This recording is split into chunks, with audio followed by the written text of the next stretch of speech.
uniform kasi identity natin yan.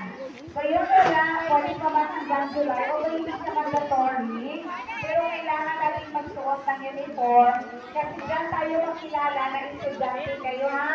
Mga nanay para hindi basta-basta makasibang yung mga anak. Magsuot na ng uniform. Anyway, yung may mga dating uniform, yun na, magsuot na ipalo na talaga natin ha. So, hindi na yung naligo.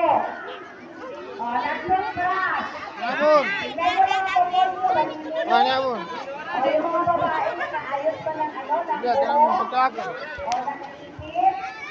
Okay, pwede ako magpapasangkol ng isang babae na kung yung uniform at isang lalaki. Ay, dito ba? Yung lalaki, dito. Yan, isa.